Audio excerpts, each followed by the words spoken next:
माँ तू सबसे प्यारी है, माँ तू जग में न्यारी है। माँ तू सबसे प्यारी है, माँ तू जग में न्यारी है। अपने आंचल में रखना, अपने आंचल में रखना, हमें वरदानों से भरना। माँ तू सबसे प्यारी है, माँ तू जग में न्यारी है। माँ तू सबसे प्यारी है, माँ तू जग में न्यारी है। Mr. Rajan Samuel, a great missionary in Hindi heartland, first class with distinction.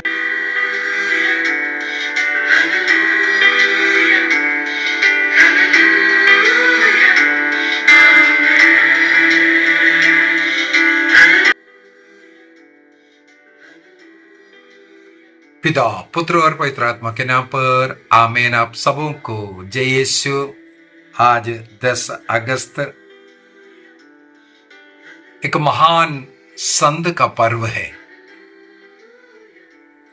Latin कलीसिया का जो प्रार्थना, लिटर्जिकल प्रार्थना एक के अंदर संत लॉरेंस का नाम लिया जाता है, अर्थात रोमन कलीसिया में संत लॉरेंस का बहुत ही महत्व है।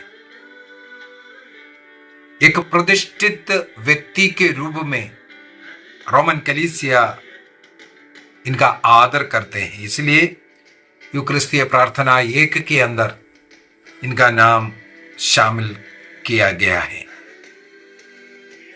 संत लॉरेंस का जीवन सभी क्रिस्तियों के लिए एक आदर्श जीवन है।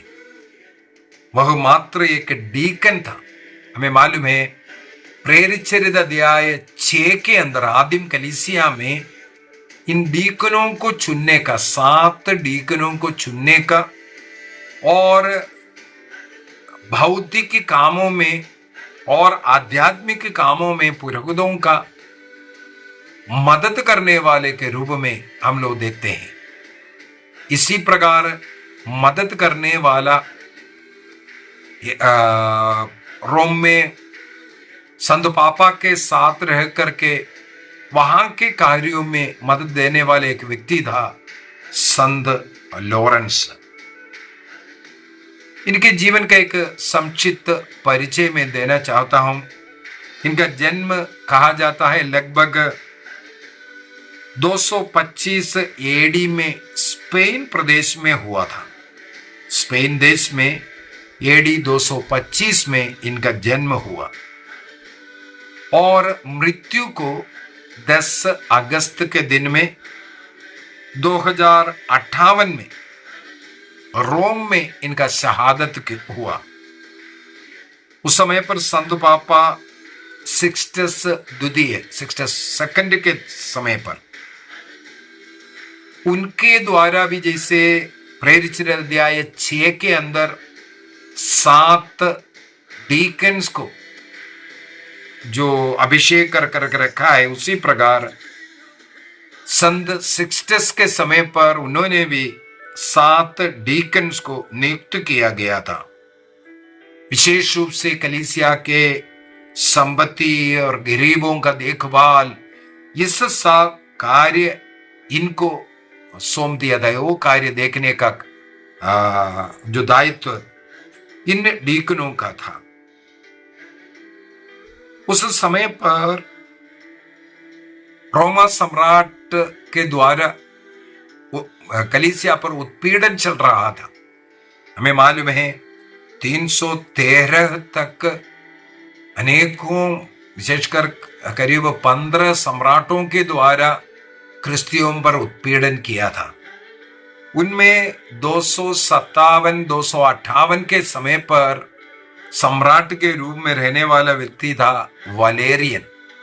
वलेरियन बहुत ज्यादा क्रिस्तियों के ऊपर उत्पीड़न करने वाला एक सम्राट था।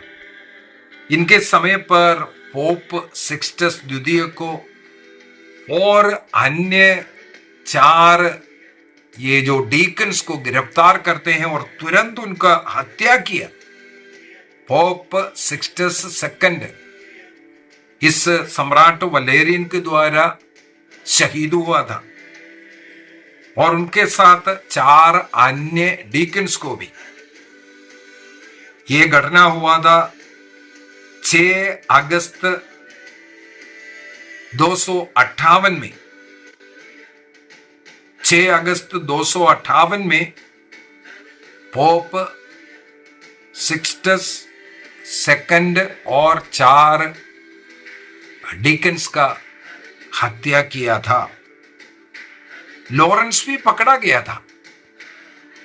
तब वलेरियन को पता चला इस कलीसिया का जो धन संपत्ति का पूरा हिसाब किताब रखने वाला व्यक्ति लॉरेंस है करके, इसलिए उनको संत पापा के साथ हत्या नहीं किया। इनको 1-2 दिन का समय दिया ताकि कलीसिया में जितना भी धन संपत्ति है वो पूरा रोमा साम्राज्य को सौंपने के लिए, और उनका समय देकर के कहा जहां जहां तुम लोगों का संपत्ति है, खजाना है, वो सब राजा के पास सौंप दो।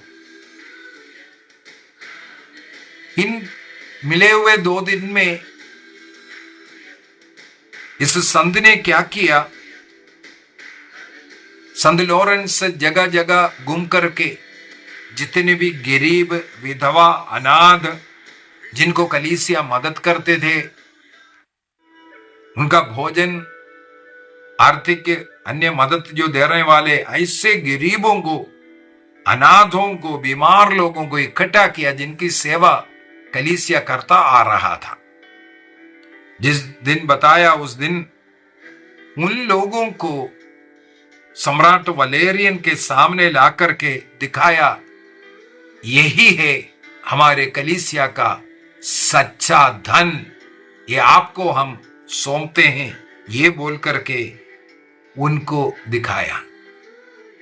मत्ती का सुसमाचार अध्याय 25 वाक्य 40 में प्रभु ईसा मसीह ने कहा, तुमने इन नन्हों में से किसी एक के लिए जो कुछ किया वो मेरे लिए किया।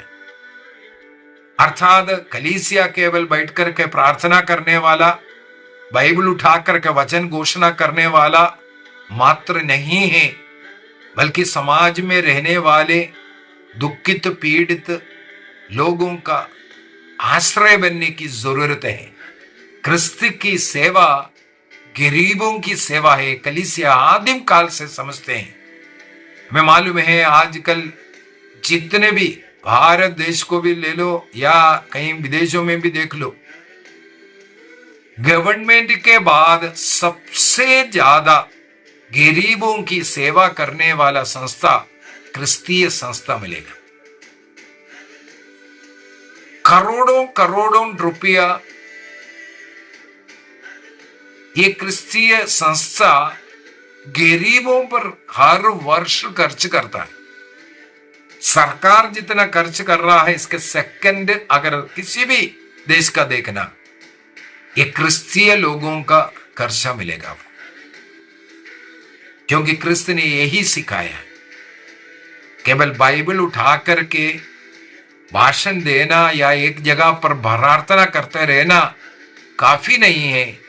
हमारे बीच में रहने वाले जरूरतमंद, गरीब, अनाथ, विधवा, परदेशी, दुखित पीड़ित लोगों का आश्रय बनना, सेवा करना एक क्रिस्त की सेवा है। संत लॉरेंस ने उस समय पर सम्राट वलेरियन को ये बात सिखाया और 258 10 अगस्त के तारीख इनका वध करने का ऐलान किया। अर्थात पोप सिक्सटस और अन्य डीकनों को मार डालने का 4 दिन बाद अर्थात 6 तारीख को उनका था, 10 तारीख को संत लॉरेंस का हत्या करने का ऐलान किया। अभी कैसे किया? इनका शहादत कई शहीदों का इस प्रकार शहादत हुआ है, केवल लॉरेंस का ही नहीं, अनेकों का। अभी संत लॉरेंस का शहादत इस प्रकार हुआ, वलेरियन ने आज्ञा दिया इनको जो लोहे का जो जाली है उस पर बांध कर रखने के लिए, लोहे का जाली पर बांध कर रखो और उस लोहे के जाली के नीचे धीमी धीमी से आग जला करके, धीमी एकदम नहीं, धीमी धीमी से आग जला करके उसको तपाते रहो, जलाते रहो। इस प्रकार धीरे धीरे इन्हें मार डालने का आज्ञा दिया। परंपरा, प्राचीन परंपरा के अनुसार हमें मिलेगा ऐसा पढ़ने के लिए, जब काफी समय इस प्रकार एक साइड में बांध कर रखा, जलाया, तब संत लॉरेंस ने कहा अब उस साइड पक गया है, अभी मुझे पलटा करके डाल दीजिए, उस साइड भी पकने दो। उनके मृत्यु के पहले इस प्रकार उन्होंने आग्रह किया। धीरे धीरे लोहे के जाली में डालकर इस प्रकार आग जला करके मार डाल रहा था। एक साइड पूरा पक चुकी है, अभी दूसरा साइड भी कर लो बोल करके। इस प्रकार इनका शहादत 10 अगस्त 258 में हुआ है करके इतिहास बताते हैं। कैथोलिक कलीसिया का धर्म शिक्षा ग्रंथ 2473 में 2473 में लिखा है, विश्वास के सत्य की सर्वोच्चम एक गवाही है ये शहादत। इसलिए कलीसिया इस प्रकार के शहीदों का स्मृति दिवस को श्रद्धा से मनाती जाती है। और कैटेकिज्म 2474 के अंदर शहीद वह है जो मसीह के लिए अपना प्राण अर्पित करते हैं। मसीह के साथ अपनी मृत्यु में एक रूप होकर के अपने को अर्पित करना, क्रिस्त के समान पीड़ा सहन कर मरने वाला, क्रिस्त के लिए, क्रिस्त विश्वास के लिए अपने को अर्पित करना, यही शहादत है। संत लॉरेंस अपने डीकन मिनिस्ट्री में रह करके केवल गरीबों का केवल प्रार्थना ही नहीं, बल्कि क्रिस्त के समान अपना जीवन विश्वास के लिए अर्पित करने के लिए तैयार हुआ। कलीसिया में ये उपयाजक का पद, डीकन का पद, जैसे प्रेरित अध्याय 6 से हम लोगों को पढ़ने के लिए मिलेगा, तब से आज भी ये डकनेट उपयाजक पद कलीसिया की सेवा कार्य के लिए होता है। 2 प्रकार का डीकन्स आजकल मिलेगा। एक पुरोहिताई अभिषेक के तुरंत पहले कुछ समय डीकन बन करके कलीसिया का सेवा करना, इसके बाद तुरंत वो पुरोहित बनता है। लेकिन कुछ है परमानेंट डीकन्स कहते हैं, वो शादीशुदा भी हो सकता है, लेकिन प्रभु की सेवा के लिए समर्पित जीवन, चाहे डीकन हो चाहे विश्वासी हो, इस प्रकार का कष्ट पीड़ा को देकर के, धमकियों को देकर के हमें अपने विश्वास को त्यागना नहीं। उस मुक्तिदाता क्रिस्त जिस प्रकार हमें कष्ट पीड़ा सहकर क्रूस मृत्यु के द्वारा बचाया, उसी प्रकार क्रिस्त विश्वास में रह करके अगर मरना भी पड़े, उस मुक्ति प्राप्त करने के लिए, हमारा लक्ष्य है मुक्ति प्राप्त करना, एक ही मार्ग है मुक्ति प्राप्त करने के लिए, वो ही क्रिस्त का मार्ग है। हमारे जीवन केवल इस संसार का 4 दिन का जीवन नहीं, बल्कि एक अनंत जीवन है। यदि हमें अनंत जीवन में प्रवेश करना है तो क्रिस्त में विश्वास करना जरूरी है, क्रिस्त में जीना और क्रिस्त में मरना जरूरी है। उन्हीं के लिए अनंत जीवन है। तो हमें एक निर्णय करना है। आइए हम अपने आंखें बंद करें। अपने जीवन के छोटे मोटे जो भी दुख कष्ट अपमान, विशेष रूप से एक क्रिस्तीय होने के कारण हमें बहुत कुछ सहन करना पड़ता है, नष्ट करना पड़ता है। क्रिस्तियों का अपमान, क्रिस्तियों को जो हक है वो भी छीन लेता है। एक क्रिस्तीय होने के कारण हमारी निंदा होता है, हमें कई जगहों पर प्रार्थना करने के लिए नहीं देता। कई लोग हमें डरते हैं क्योंकि शैतान क्रिस्त से डरते हैं। क्रिस्तियों से लोग डरते हैं क्योंकि शैतानी लोग जो मुक्ति के रास्ते में नहीं है, सत्य के रास्ते में नहीं है, अंधकार को, मनुष्यों को, पशु पक्षियों की पूजा कर उसे ईश्वर मानने वाला सत्य ईश्वर से डरेगा, उसकी शिक्षा से डरेगा, उसकी जीवनचर्या से डरेगा। लेकिन हमें सत्य पर जीवन जीना है। क्रिस्त ने जो मार्ग दिखाया उसके अनुसार चलना है, धैर्य के साथ आगे बढ़ना है। इसके लिए प्रभु अपनी आत्मा हमें प्रदान करे। पिता, पुत्र और पवित्र आत्मा के नाम पर आमीन। आप सबों को जय यीशु।